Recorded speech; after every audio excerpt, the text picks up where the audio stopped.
Before I get started today, I'd like to kindly ask that you hit the like button and please subscribe to the channel for more content just like this. I apologize for the more serious tone I'm about to take with this video, but this is something that needed to be said, and it's just something that I've been feeling for a while now, and I feel like it deserves my serious attention. I've said many times how I'm against cancel culture on this channel, and that mostly pertains to the way that people attack things that I love, things that I grew up on, things that they're bringing from the past to the forefront and trying to overanalyze them and find fault in them, or just in general trying to find things that don't fit with modern ideologies. But every so often a situation comes along where it doesn't have anything to do with any of that. It's a person dealing with this right now for something they said or did more recently. A couple weeks ago, when Bill Burr came to the defense of Gina Carano, he wisely predicted that he would have to watch what he says from now on. Well, unfortunately for Bill, he didn't heed his own warning, because while presenting an award at the Grammys, he mispronounced the recipient's name. This recipient was a female, so he jokingly responded that feminists would be mad at him and would come after him for doing so. All you gotta do is give them a reason, and sometimes they don't even need a reason. And once again, I find myself analyzing a situation where I really don't care about the parties involved, at least the immediate parties involved. I wasn't a fan of Gina Carano before her incident,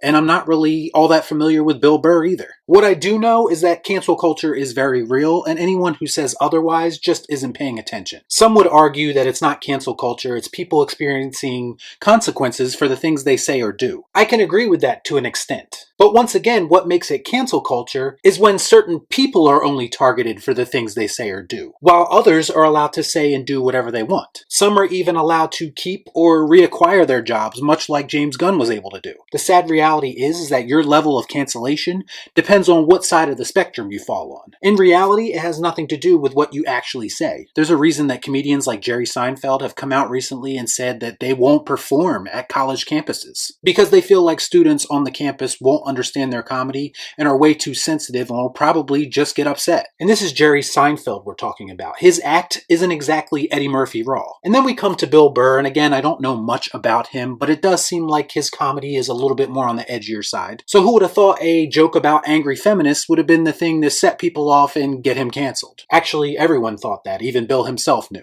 Because God forbid you say anything in a lighthearted or joking manner about an angry woman. I think the real question is, was it really the joke that set people off? Or was it because he called Gina Carano a nice person and now they're just catching up and finding another reason to go after him? I'm inclined to believe it's the latter. Bill, you honestly can't win. Whether you talk good about this woman or you talk bad about this woman, you are still a man and you just simply don't deserve an opinion. Unless, of course, that opinion lines up perfectly with everyone else's. I think the most disturbing thing to come out of all this has been the treatment of Bill's wife, who honestly had nothing to do with this situation. She is simply a black woman who married a white man who happened to say something that people didn't agree with. And now these people who are attacking Bill Burr and preach tolerance and acceptance are calling his wife racial slurs for coming to his defense. Tell me if something doesn't quite make sense here. Their marriage has actually been compared to having a sex slave. And you know what? To be honest, all this just pisses me right off. I have zero tolerance for racism of any kind. But the blatant racism being shown toward Bill Burr's wife is absolutely disgusting. Even if you strongly believe that Bill Burr is somehow a racist, why is your answer to that to be racist to his wife? Where's the outrage over how she is being treated? Oh, that's right, her feelings don't matter because she's married to Bill Burr, who said a joke and talked kindly about Gina Carano. So because of this, she doesn't deserve to be treated like a human being, I suppose. I say if people want to cancel something,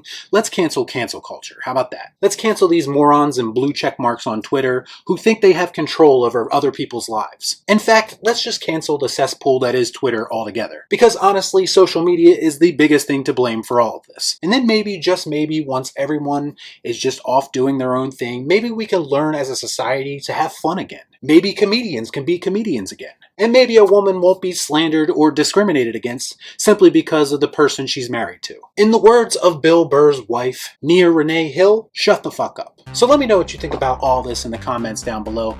As always, please like, comment, share, subscribe to the channel, hit that bell for notifications, and I'll see you next time right here on Real Shift. Thanks for watching. Peace out. Y'all be cool. Nah.